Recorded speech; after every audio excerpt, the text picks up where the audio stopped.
Hello viewers, मेरा नाम है डॉक्टर रीम खान और मैं हूं कराची की मशहूर गायनेकोलॉजिस्ट। ममता चैनल की इस सीरीज़ में हम आपको हमल यानी प्रेगनेंसी के बारे में तमाम मालूमात फराहम करेंगे और अगर आप चाहते हैं कि हमारी मालूमात से आप आगाह रहें तो हमारे चैनल को सब्सक्राइब करें और इस वीडियो को लाइक करें।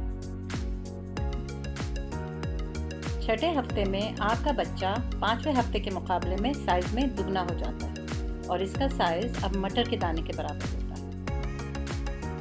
छठे हफ्ते के दौरान बच्चे का निज़ाम हज़म और आसाबी निज़ाम भी काम करना शुरू कर देता है।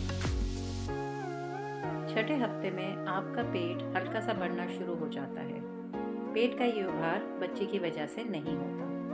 ये उभार आपके जिस्म में मौजूद प्रेगनेंसी रिलेटेड हार्मोन्स की वजह से होता है, जो कि रहम की नशोनुमा में अहम किरदार अदा करते हैं।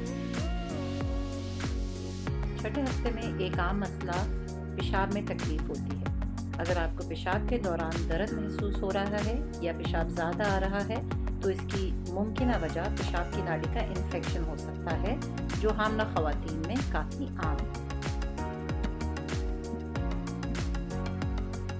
हमल के दौरान कब्ज़ की शिकायत भी बहुत आम होती है।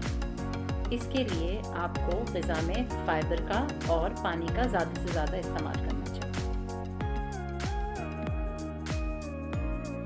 हमल के दौरान में अगर चाय और कॉफ़ी एतदाल के साथ ली जाए तो वह आपको नुकसान नहीं पहुंचाती, जो कि आपके लिए एक बहुत अच्छी खबर है। अलबत्ता चाय और कॉफ़ी का इस्तेमाल अगर ज़रूरत से ज़्यादा किया जाए या 300 ग्राम से ज़्यादा किया जाए तो वो होने वाले बच्चे की वज़न में कमी का बायस बन सकता है, जिसकी वजह से आपका नौमौलूद अपने हम उम्र बच्चों में वज़न में कमी का शिकार हो सकता है। छठे से 11वें हफ्ते के दौरान में आपकी डॉक्टर किसी एक हफ्ते में आपको अल्ट्रासाउंड के लिए बुलाएंगी, जिसका मकसद असल डिलीवरी की तारीख का अंदाज़ा लगाना होगा।